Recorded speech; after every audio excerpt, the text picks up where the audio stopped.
안녕하세요. 철순의 세금연구소 김철훈 세무사. 조남철 세무사입니다. 네, 와. 자, 우리 지금 스튜디오가 조금 더 밝아졌어요. 지난 시간에 없던 조명도 생기고요. 아, 눈부십니다. 네, 그리고 이제 카메라도 훨씬 더 좋은 걸로 바꿔가지고. 이게 싱크가 맞는 거죠? 네, 이제부터? 지난번 두 번째, 세 번째 게 우리 2분 이야기를 하고 있는데 네네. 소리가 늦게 따라와요. 아, 죄송합니다. 네, 그 사죄 문제가 좀 있어서 말씀드리겠습니다. 이 자리를 빌어서 사죄의 말씀 먼저 드리고요. 네. 자, 인사. 네. 네. 그러면 조금 더 밝아진 스튜디오에서 한번 네 번째 시간을 한번 갖도록 하겠습니다. 네. 자, 네 번째 이야기는요. 자, 다른 사람 명의로 과연 사업자 등록을 해도 될까? 아, 네, 이게 주제입니다. 다른 사람 명의로 뭐 많이들 할 수도 있는 거 아니냐 생각할 네. 수 있지만은 굉장히 위험한 발상이라고 볼 수가 있을 것 같습니다. 맞아요. 예. 제가 최근에 이제 강의를 마치고 집에 가는 길에 제 친한 형님께서 전화가 왔어요.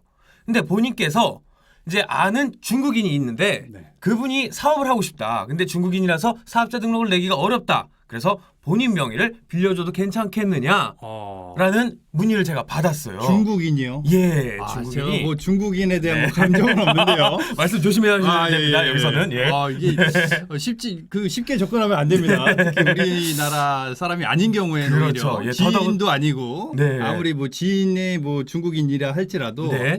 조심하셔야죠. 맞습니다. 예. 세무서에서 아주 싫어하는 거예요. 종종 사업자 명의를 본인이 아니라 다른 사람 명의로 하는 경우가 있는데 이걸 세무서에서는 모자 바꿔쓰기라고 이야기를 해요. 이 사람 사장하다가 또 다시 폐업하고 또 이 사람 사장하고 뭐 이렇게 해서 모자를 계속 돌려서 쓴다고 해서 모자 바꿔쓰기라고 하는데 세무서에서는 아주 싫어하고요. 그리고 뭐 조세범 처벌법까지 뭐 받으실 수 있는 범죄 행위입니다. 범죄 행위가 되는 거군요. 그렇죠. 예, 잘은 모르겠습니다. 예, 조세범 처벌법에 적용이 되기 맞아요. 때문에 저도 예. 뭐 네. 그 부분에 있어 갖고 만약에 명의가 실제 명의와 다르게 되면은 여러분 소비자분들이 신고를 하게 되면 포상금이 있는 것도 제가 알고 있고요. 그렇죠, 맞습니다. 예. 그리고 이제 만약에 그 사업자가 세무사님께서 사업장을 하나 하고 네. 세금을 너무 많이 내게 돼갖고 너무 이제 전세를 너무 하고 싶은 거야. 예. 그래갖고 제 명의를 빌린 거죠. 제가 소득이 없으니까. 맞아요. 예. 그래갖고 그 제 명의를 빌려다가 이제 쓴 거죠. 네. 그래서 이제 절세가 된 거예요. 소득세는 누진세니까. 네.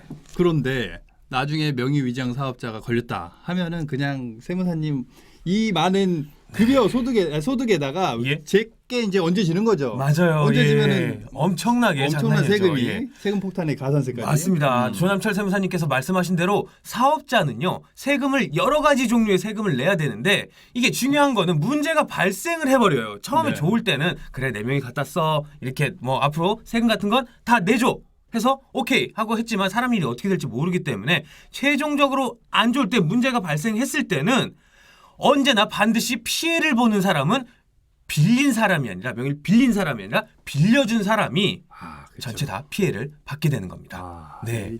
근데 빌려주는 사람 입장에서도 그런 경우가 많은 것 같아요.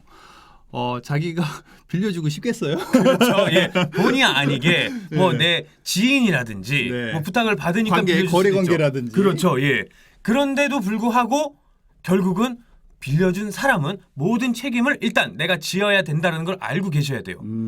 원칙은요. 원칙은 그 명의를 빌려준 명의의 사람이 세금을 다 내셔야 돼요. 그렇죠. 국세청이나 외부에서는 그 사람이 사업한 걸로 알고 있을 것이고 맞습니다. 그 사업자 명의로 된 세금이 네. 체납된 것이기 때문에 예. 그 사람에 대한 제재가 가해질 수밖에 없는 거죠. 왜? 맞아요. 예. 뒤에 누가 숨었는지 아무도 모르는 거잖아요. 예, 그렇죠. 다 최순실이 밝혀내야지. 숨었는지. 예, 말씀 압니까? 조심하셔야 됩니다. 예. 죄송합니다.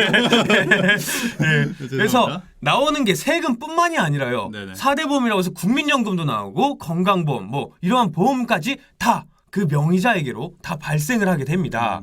그럴 경우에는 이제 명의 빌린 사람이 깔끔하게 다 내주셔야 되는데 뭐 만약에 제대로 안 되면은 명의를 빌려준 사람한테 고지서도 다 날라오고요. 본인 재산도 다 압류당하고요. 뭐 체납자가 되기 때문에 명의를 빌려주신 건 절대 하시면 안 됩니다. 그리고 이제 관계가 어느 정도 종료가 된 시점에 네. 나올 수 있는 거는 부가세는 폐업하면 다음 달 바로 나오거든요.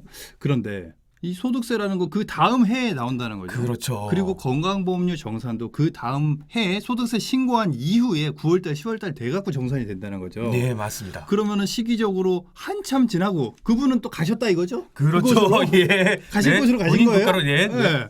그러면은 어디다가 하소연할 것도 없고 그렇죠. 세금 본인이- 정산은 본인은 끝났다고 생각했는데 맞습니다. 끝난 계속해서 끝났네요. 나오게 되고 음. 체납이 되고 연체가 되는 거죠. 문제가 발생을 하면은요.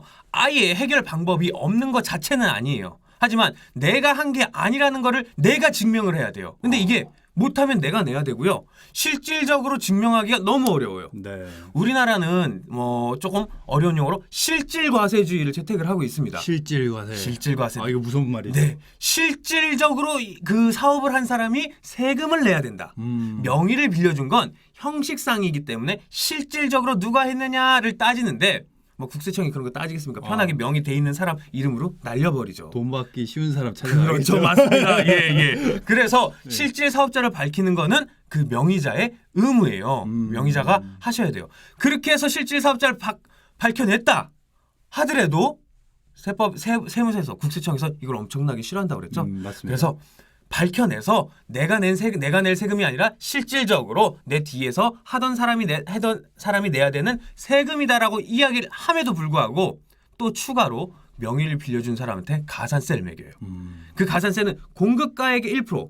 아, 네. 1%면은 뭐 1억이면 엄청나죠? 얼마죠? 1억이면 100만 아, 100만 원이죠. 원. 예. 근데 이게 바로 1억 낸 다음에 걸리는 게 아니라요. 네. 보통은 보통은 처음에는 사이 좋잖아요. 명의도 네. 빌려줄 정도면. 예. 그래서 보통은 뭐 잘 지내다가 시간이 점점 흘러갑니다.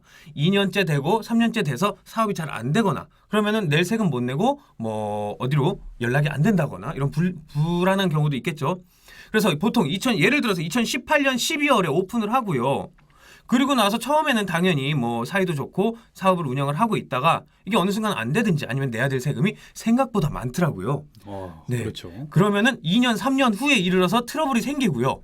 그러면은 그때 가서 내가 내야 될 세금 자체를 내가 낼 게 아니라고 내기도 힘들 뿐더러 밝혀낸다 한들 그동안 2, 3년 동안의 매출액 정확한 표현으로는 그 공급 가액이라고 하는데 여기에 1%를 내셔야 된다는 거예요. 야, 10억이면 1,000만 원, 예. 100억이면은 뭐 1억 이렇게 되겠네요. 그렇죠. 엄청나죠. 아, 그래서 즉 결론은 자, 내 명의를 빌려줘도 되는가? 여기에서는 자, 결론은 절대로 하지 말아라. 라는 가산세, 내용입니다. 그다음에 예. 뭐 부가세, 뭐 소득세, 건강보험료 자기가 다 뒤집어 쓸 수가 있다. 그럼요. 예. 다 라고 내셔야 말씀하시는 되고 거죠? 예. 본인의 금융 생활 자체도 본인이 신용불량자가 돼서 못 하는 경우도 종종 봤기 때문에 절대로 권하지 않습니다. 네, 이름을 빌려주고 네.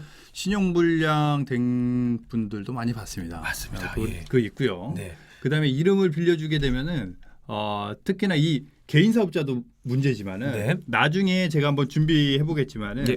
법인의 이름을 주주로서 네. 이름을 빌려주는 명의신탁이라는 게 또 있습니다. 네. 명의신탁 주식이라는 것이 있는데 이 명의신탁 주식을 하게 되면은 문제가 아주 더 커집니다. 거기는 세금 단위가 네. 기하급수적으로 막 기본 10억, 20억 이렇게 막 네. 카운팅이 돼버리기 때문에 나중에 그 부분에 대해서도 얘기는 하겠지만은 네. 어쨌든 이름을 빌리는 명의위장 사업자의 경우에 굉장한 페널티가 있다라고 저도 알고 있고 그 김철훈 세무사님께서 이번 시간에 좋은 사례로 네. 설명을 해주셔갖고 이해가 아주 쏙쏙 됐던 것 같습니다. 아유, 예. 그러면 자 이번 시간에는 명의를 빌려줘도 되는지에 대해서 같이 한번 알아봤습니다. 다음번에는 조금 더 좋은 주제를 가지고 찾아뵙도록 하겠습니다. 자 이상 철순의 세금 연구소였습니다. 예, 네, 감사합니다. 감사합니다.